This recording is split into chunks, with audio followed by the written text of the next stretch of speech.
Bonjour et bienvenue. Rythme soutenu pour le programme de webinaire proposé par Hemming. En effet, en tant que leader sur l'accompagnement des entreprises dans l'obtention de financement de l'innovation et de la recherche, Hemming vous propose régulièrement des webinaires sur le sujet du crédit impôt recherche, les postes de dépenses, les bonnes pratiques pour sécuriser son CIR, les points de vigilance, entre autres.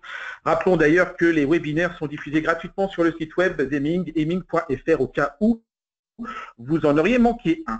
Et donc, dans cette thématique du crédit impôt recherche, nous souhaitions vous proposer aujourd'hui d'aborder les différents modes de gestion du CIR qui sont envisageables, soit une gestion en interne, soit une externalisation complète. Et pour choisir le mode qui paraît le plus adapté à notre organisation, il est nécessaire de procéder à l'analyse de différents critères.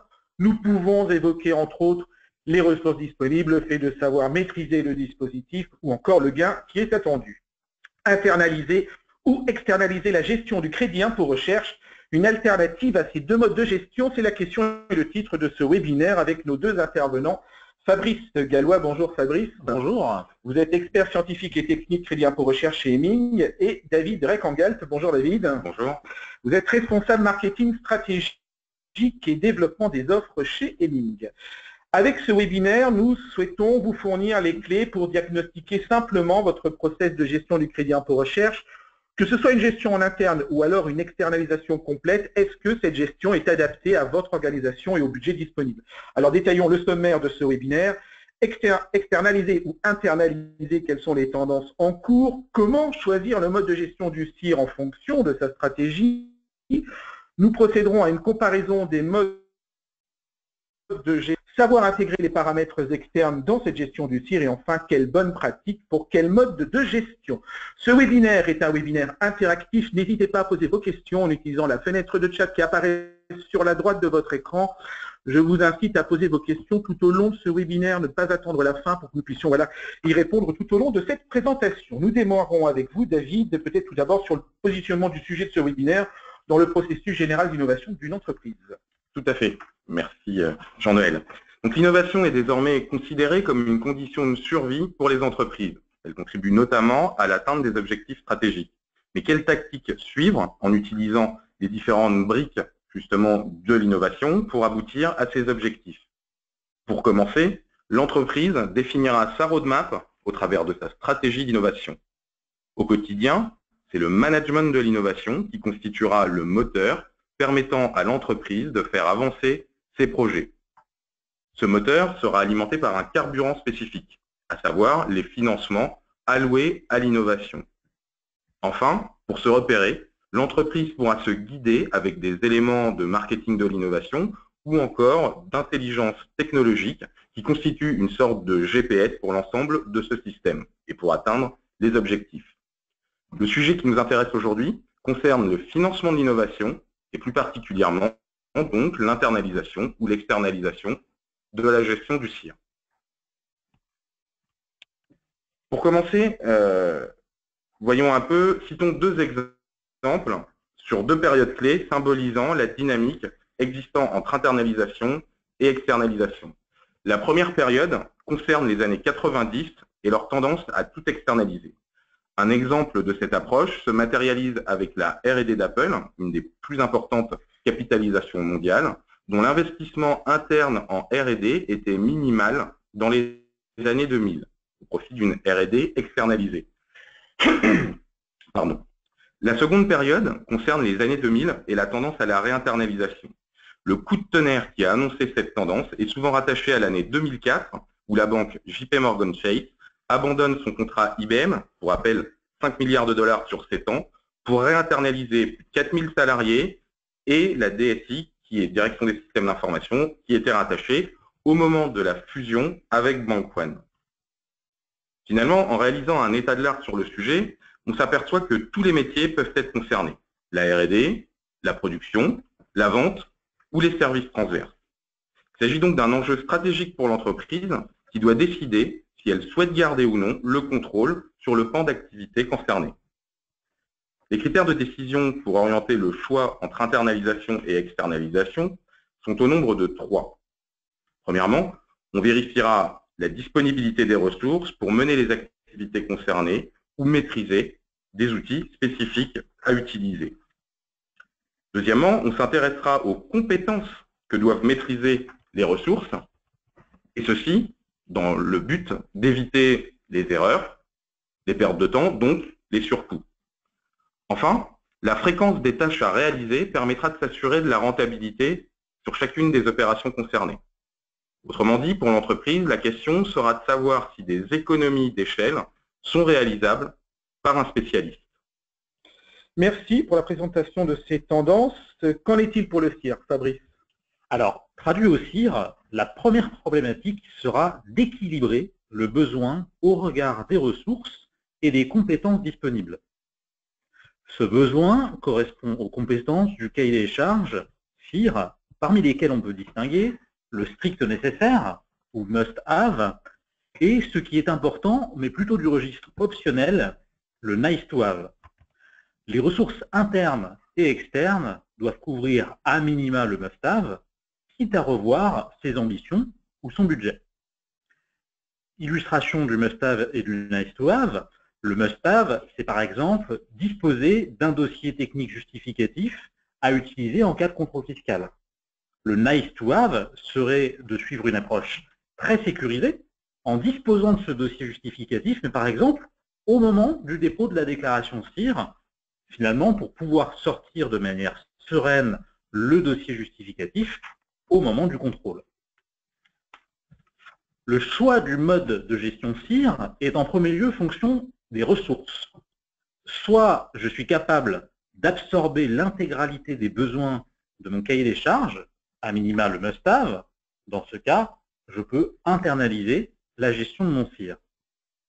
Soit la disponibilité de mes ressources internes est insuffisante pour couvrir le must-have. Dans ce cas, la question est, quel est mon budget pour externaliser cette partie? Si le budget permet d'aller au-delà de la simple couverture du must-have, je dois m'interroger sur la pertinence des options du nice-to-have afin de choisir celle que je souhaite mettre en œuvre. L'objectif est alors de m'interroger afin de savoir si j'ai réellement besoin de ces options. Alors Fabrice vient de nous décrire le premier critère de choix qui concernait la disponibilité des ressources. Intéressons-nous maintenant aux compétences à couvrir pour gérer le CIR. Donc, les composantes de la gestion du CIR sont au nombre de 5. Comment se décompose finalement? Vous avez à votre écran en bleu un profil moyen qui vient de s'afficher donc sur vos écrans. Et quelles en sont les grandes composantes? Pour commencer, nous évoquons un crédit d'impôt qui requiert donc des compétences fiscales, notamment pour déterminer les dépenses éligibles ou encore pour calculer le CIR. Deuxièmement, il s'agit du crédit d'impôt recherche, qui nécessite également des compétences scientifiques, notamment pour justifier de l'éligibilité de chaque projet retenu. Pour piloter mon crédit impôt recherche, j'aurai besoin d'une méthodologie et d'outils adaptés afin de bénéficier d'un financement pérenne et sécurisé. Par exemple, les bénéficiaires du CIR apprécient les méthodologies outils d'analyse des forces et faiblesses des projets de R&D à valoriser pour minimiser le risque sur leur CIR. Ces outils et méthodologies composent donc le process CIR. Ce process CIR devra s'interfacer au mieux au quotidien de mes équipes, en particulier le quotidien de mes équipes R&D impliquées dans le processus d'innovation. L'objectif de cette étape est de minimiser le temps de collecte des informations de R&D nécessaires par la suite à la justification du montant de mon crédit d'impôt recherche. Cet interfaçage fluidifiera les flux d'informations CIR entre les équipes R&D et le personnel administratif et financier, pour minimiser au global la charge de mes équipes. Il est à noter qu'une désynchronisation de la communication entre le personnel R&D et administratif peut conduire à un risque sur le CIR. Par exemple, la valorisation de projets ou de dépenses qui seraient inéligibles, ou encore l'obtention d'un financement R&D minimisé. Donc, les entreprises doivent être en mesure de quantifier leurs compétences sur chacun des axes, et si elles constatent une déficience de compétences, elles devront s'interroger pour savoir s'il est opportun d'externaliser un besoin en ressources sur la compétence concernée. Pour apprécier la rentabilité dans la gestion du CIR, le troisième critère de choix, nous nous appuierons sur les résultats du 9e baromètre de l'innovation Hemming, conduit en partenariat avec le CSA. Ainsi, Hemming a constaté, pour des CIR indifféremment internalisés ou externalisés, qu'en moyenne, à minima, 2 personnes sont mobilisées, quelle que soit l'étape de gestion du CIR concerné. Le calcul du CIR, la préparation du dossier ou encore le contrôle du CIR.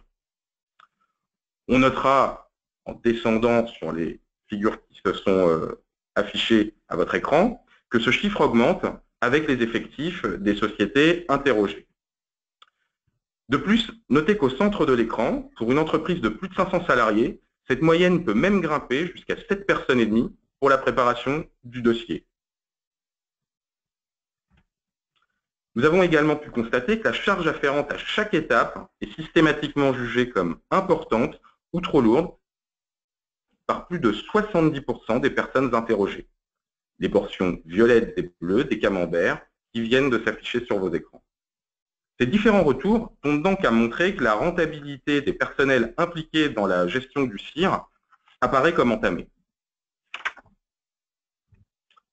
Si vous êtes intéressé par les résultats de notre baromètre, vous pourrez consulter le communiqué de presse ou la vidéo de synthèse des résultats en cliquant sur les liens du support qui vous sera transmis à l'issue du webinaire.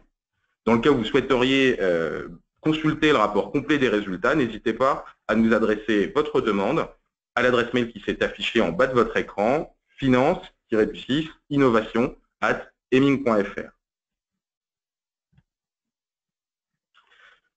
Nous venons de vous présenter les 3 principaux critères qui guident le choix entre internalisation et externalisation de la gestion du CIR. Pour rappel, ressources, compétences et rentabilité. Détaillons maintenant les points saillants sur chaque mode de gestion. Donc, vient de s'afficher à votre écran l'internalisation, dont les points saillants sont évidemment une absence de coûts liés aux prestataires, mais par contre, évidemment, des ressources internes qui seront plus mobilisées sur la gestion du CIR. Les entreprises pourront intégrer dans leur CIR des risques qui ne seront pas toujours identifiés, puisque notamment, elles se sont concentrées sur le must-have, nos services complémentaires, notamment le recours à un tiers. Autres services que les entreprises qui vont externaliser, auxquels les entreprises qui vont externaliser peuvent recourir. Le profil maintenant pour l'externalisation, évidemment, on va avoir des ressources qui sont beaucoup plus disponibles et qui vont pouvoir se concentrer sur leur cœur de métier et notamment les projets de R&D. L'entreprise bénéficiera d'un CIR plus sécurisé et particulièrement si le prestataire est référencé par la médiation des entreprises.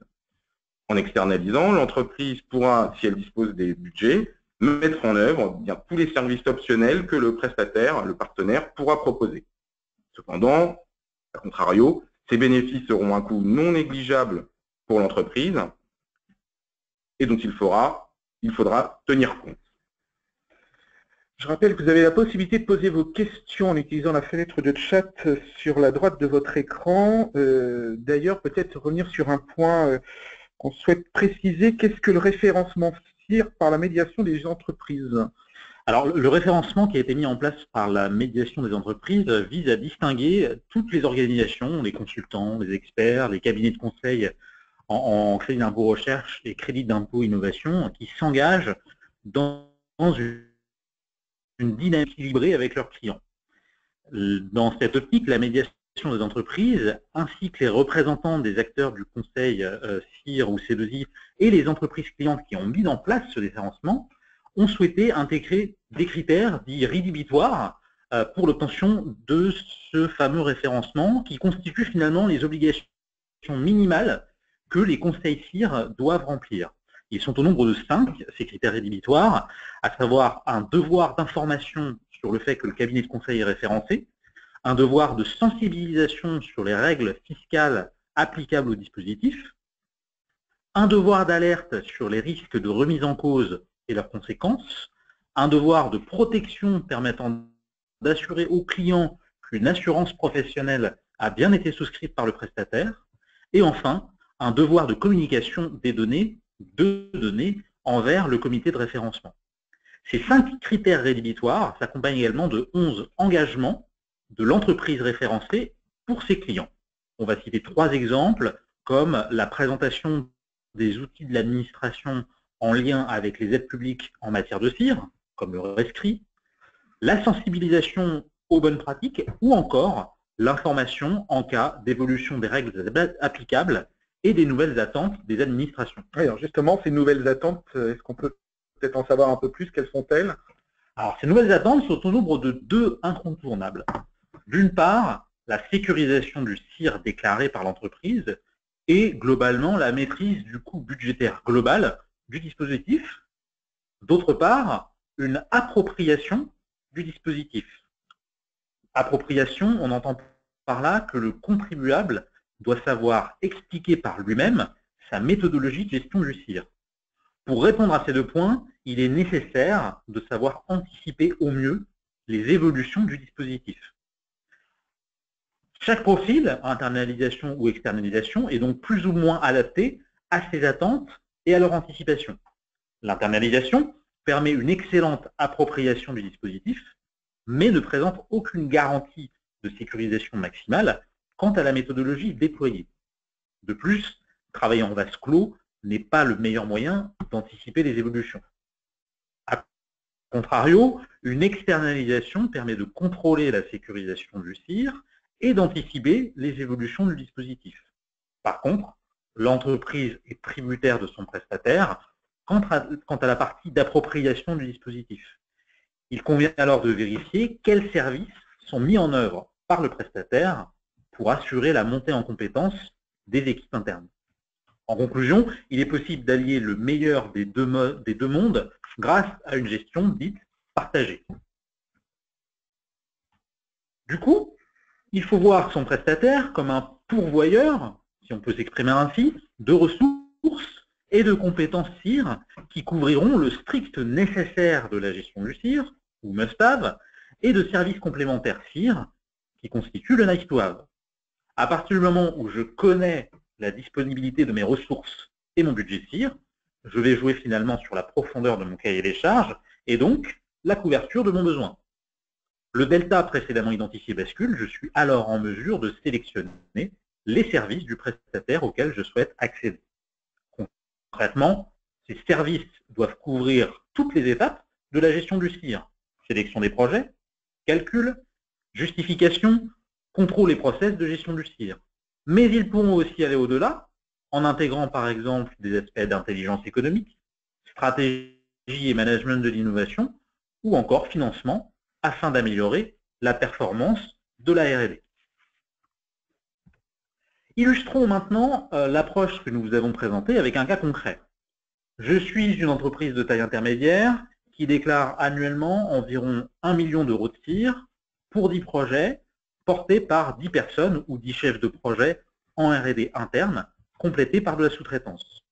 En plus des 10 personnes impliquées en R&D, la gestion du CIR de cette entreprise concerne le directeur recherche et développement, le directeur administratif et financier, le directeur des ressources humaines, notamment pour la transmission des éléments salariaux, et enfin une assistante de direction pour coordonner l'ensemble.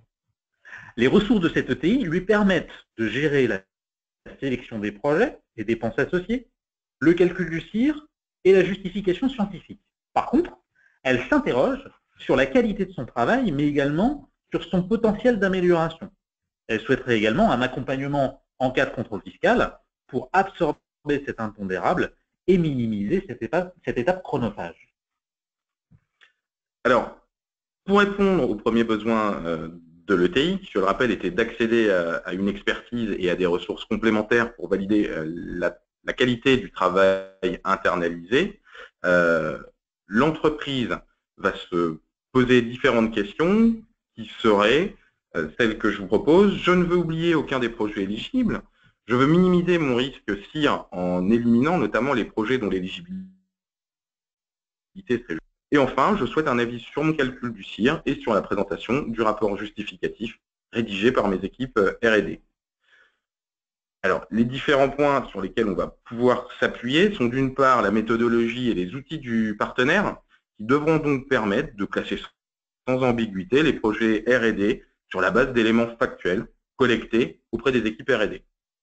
Si cela n'était pas suffisant, le partenaire devrait être en mesure de sourcer d'autres expertises, des expertises complémentaires, notamment des avocats ou des experts scientifiques qui seraient nécessaires pour clarifier la situation. Parfois, le cas d'espèce peut nécessiter une remontée vers les institutionnels pour porter une problématique. Pour exemple, on citera la problématique des organismes agréés dont l'assiette R&D avait été fortement affectée et diminuée dès 2014. Enfin, des logiciels peuvent faciliter la gestion du CIR et mon partenaire pourrait m'aider à les adresser. Par exemple, de logiciels de gestion des temps passés sur les projets de R&D, comme par exemple le logiciel de Laboxy, ou encore ceux facilitant la réalisation d'états de l'art, comme par exemple ExpertNova. On proposera des outils de cartographie des projets de R&D pour les classer en fonction de leur éligibilité, mais également des outils de validation du calcul du CIR, afin de garantir qu'aucune erreur n'est présente dans le calcul. Enfin, il proposera d'assurer une relecture scientifique critique du dossier justificatif préparé par les équipes R&D pour noter sa qualité. Et à chacune de ces étapes, il sera en mesure de proposer des axes d'amélioration si cela. Donc finalement, sans besoin spécifique, les autres services, le recours à des expertises pointues ou encore le recours à des logiciels, ne seront pas forcément activés, notamment pour minimiser le coût de la prestation. Dans notre exemple, l'ETI a besoin d'un accompagnement en contrôle fiscal. Elle ne maîtrise pas toutes les étapes du contrôle et souhaite minimiser la charge de cette partie. Elle doit être consciente que de multiples problématiques peuvent survenir tout au long du contrôle sans que toutes ces problématiques n'interviennent systématiquement. Elle aura donc besoin d'un accompagnement sur mesure qui pourra se concrétiser, par exemple, par le diagnostic de la pertinence des projets R&D et de leur justification, de préparation de réponses scientifiques et techniques en réponse aux demandes des organes de vérification, ou encore de coaching des équipes qui répondront directement aux questions des vérificateurs, ou enfin de la collaboration d'un cabinet d'avocats spécialisé. Tout ou partie de ces services aideront l'ETI à répondre à ces questions à chaque étape du contrôle. Là encore, la flexibilité est la clé de voûte pour minimiser le coût du service. Vous avez la possibilité de poser vos questions. N'hésitez pas en utilisant la fenêtre de chat. Comme on parle du contrôle fiscal, est-ce que le CIR est toujours systématiquement contrôlé? Alors non, c'est bien entendu un dispositif qui n'est pas forcément systématiquement contrôlé. Le nombre de contrôles diligentés par la Direction générale des finances publiques n'est pas précisément connu. Toutefois, le nombre de rectifications qui étaient liées au CIR était estimé pour l'année 2012 à environ 1200 pour un total de rectification de 160 millions d'euros. Avec le constat finalement que ces deux chiffres ont été multipliés par 5. Donc l'explosion du dispositif, l'explosion budgétaire également, c'est aussi accompagné d'une explosion du nombre de contrôles. Dans le même temps, l'intervention des experts du ministère de l'Enseignement supérieur et de la Recherche a été multipliée par 4.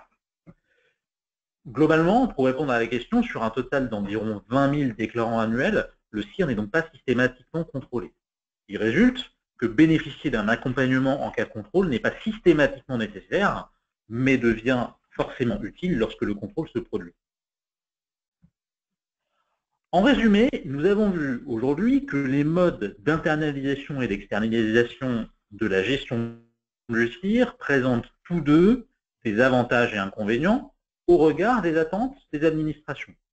Une gestion astucieuse consiste donc à opter, peut consister à opter pour une gestion partagée, un modèle hybride, qui permet principalement aux déclarants deux choses. Premièrement, s'approprier le sujet du CIR par la mise en œuvre interne des principales étapes de sa gestion. Et deuxièmement, bénéficier de la capacité d'anticipation du partenaire et de la sécurisation du CIR grâce à des conseils experts. Pour conclure, souvenez-vous que les critères de CIR sont au nombre de 3, la disponibilité des ressources, la maîtrise de la compétence Et enfin, la rentabilité sur les opérations externalisées. Le choix est propre à l'entreprise et dépend de ses spécificités et de ses besoins. Et il est préférable de suivre les étapes que nous vous proposons. Tout d'abord, je définis mon cahier des charges en distinguant le must-have de l'utile pertinent ou nice to have en fonction des aspects chronophages dans la gestion de mon CIR.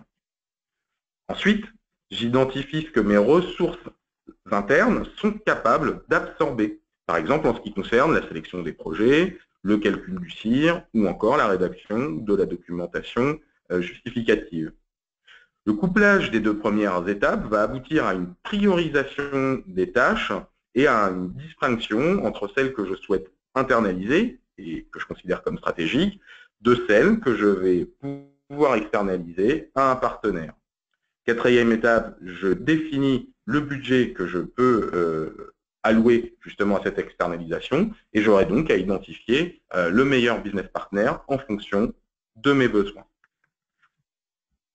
Ce business partner, il doit savoir m'aider, d'une part, à prioriser mes besoins et d'autre part, à identifier ce que je peux et ai intérêt à internaliser et comment doit se dérouler cette réinternalisation. Dans le cas de la réinternalisation, je dois prévoir un plan d'accompagnement de mes équipes pour qu'elles montent en compétences sur les sujets où cela peut s'avérer nécessaire. Cette étape évitera toute déconvenue aux entreprises en termes de non-atteinte des objectifs ou de surcoût. Je dois éventuellement prévoir la création d'une procédure CIR, la formation de mes équipes à l'utilisation d'outils ou de méthodologies dédiées. Il pourrait y avoir une sur-mesure des équipes ou de recours à du conseil ponctuel. Au final, c'est la capacité à faire évoluer le périmètre d'accompagnement dans le temps qui assure une flexibilité et une maîtrise des coûts pour faire face aux évolutions subies par les entreprises.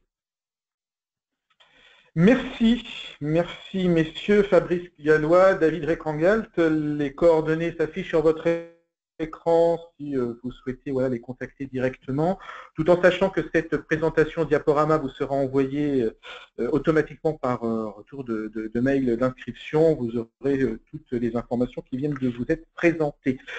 Place aux questions. On n'a pas beaucoup, alors vous avez sûrement été très clair, je pense, mais il y a un sujet qui concerne, donc on a parlé de tout ce qui était rentabilité et coût, mais on nous parle aussi de la question du prix de la prestation qui n'a pas été abordée. La question un peu sous-jacente, c'est comment je peux choisir mon partenaire? C'est vrai qu'il s'agit d'une bonne question. Nous ne l'avons pas abordée car différents critères vont composer le prix du prestataire CIR. Et l'appréciation de ces critères est finalement subjective. La question pour les entreprises vise à identifier le meilleur rapport qualité-prix par rapport aux besoins de l'entreprise. Donc en fait, chacun va chercher à identifier dans le must-have, dans les services complémentaires du prestataire, le meilleur, ce rapport qualité-prix. Les différents critères qui vont conditionner donc, ce rapport sont classiques, comme on le fait pour chacun des produits. Et ceux que nous pouvons notamment citer sont la notoriété évidemment du prestataire, ses résultats. On pourra s'intéresser aux résultats atteints en contrôle fiscal, notamment, qui a un bon retour sur l'expertise, l'expérience du cabinet dans le domaine. On pourra également s'intéresser à sa force de frappe pour clairement identifier sa capacité à répondre à des besoins ponctuels de montée en charge. Et on vous l'a dit, effectivement, il n'est pas forcément nécessaire, Fabrice nous l'a expliqué tout à l'heure, d'intégrer le recours au contrôle fiscal, mais justement, il faut que votre prestataire, dès lors que ce contrôle arrive, soit en mesure d'assurer le meilleur accompagnement dans le cadre du contrôle fiscal. Donc la force de frappe est importante. Les autres points qui sont intéressants, je vous les ai cités en introduction, c'est la capacité du prestataire en fait, à proposer du service complémentaire pour s'adapter au mieux et réellement aux besoins de l'entreprise. si on regarde en fait les compétences, les critères qui vont être spécifiques à des conseils CIR, on devra s'attacher à bien identifier la méthodologie et les outils proposés par le prestataire, le partenaire, et également à son benchmark qui vont montrer son expérience. En priorisant en fonction de vos besoins, en fait, il sera possible d'apprécier le prix du partenaire en fonction du budget que vous pouvez allouer et donc faire ce choix qui, quelque part, est un peu subjectif et où les différents prix vont s'apprécier sur les différents critères qu'on vous a donnés. Parfait, merci. Nous n'avons pas d'autres questions, donc on va vous remercier Fabrice et David pour votre présentation. Et puis on va aussi remercier Karima Mebarek et Valentin Huguet pour tout ce qui est organisation de ce webinaire. Et puis donc les prochains webinaires, prochaines dates. Oui, ça s'est un peu chevauché, donc je vais vous lire ça en détail. Le jeudi de la semaine prochaine, 20 octobre, à 9h30, webinaire sur estimer au plus tôt la valeur de vos projets R&D, même en contexte incertain. Le 3 novembre, à 14h30, comment initier et conduire une démarche de créativité au sein de son organisation. Donc ce sera le 3 novembre et ça n'apparaît pas. Et le 24 novembre, pour ce qui concerne les projets d'innovation, du business model au business plan, les étapes clés pour accélérer et piloter ces développements. Étant donné que vous allez recevoir par retour de mail cette présentation, vous aurez la possibilité de vous inscrire directement en cliquant sur les liens, même ceux qui n'apparaissent pas. Et puis évidemment, vous pouvez suivre l'actualité d'Hemming à la fois sur LinkedIn et sur Twitter. Et comme j'avais dit en début de webinaire qu'il est mieux de poser des questions plutôt en avance et pas à la fin, on a juste une question de dernière minute pour vous. Donc on la découvre un peu en direct.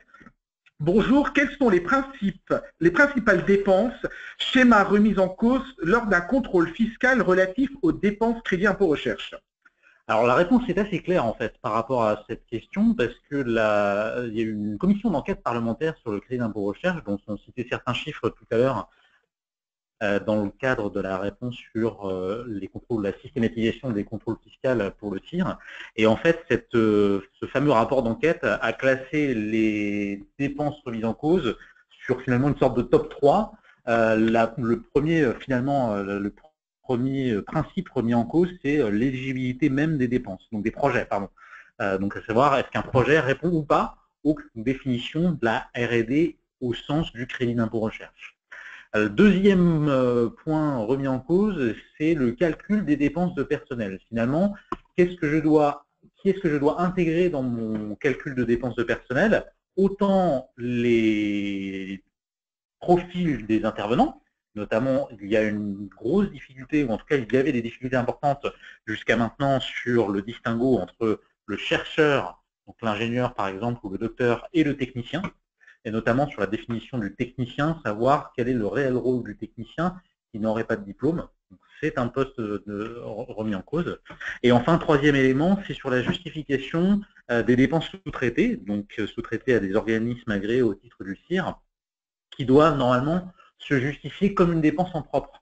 C'est-à-dire que quand on fait appel à cadre d'un projet crédit d'impôt recherche, il faut s'assurer d'avoir tous les justificatifs qui permettront de bien montrer, de bien justifier à l'administration fiscale que les opérations qui ont été prises en charge par ce sous-traitant sont elles-mêmes réellement éligibles au titre du CIR. Donc là, il faut garder dans ce cadre-là toute la traçabilité des contrats, des factures, des cahiers des charges, des livrables, des justificatifs, des profils des intervenants qui vont bien montrer que ce qui est réalisé par le sous-traitant est bien éligible au titre du CIR. Voilà, j'espère avoir répondu à la question. Eh bien, nous l'espérons. Si vous avez de toute façon d'autres questions, étant donné que vous aurez toutes les coordonnées dans la présentation du diaporama, vous pourrez contacter aussi bien Fabrice que David, que nous remercions. Merci messieurs pour cette présentation. Merci à vous pour votre attention. Bonne fin de journée, à bientôt, au revoir.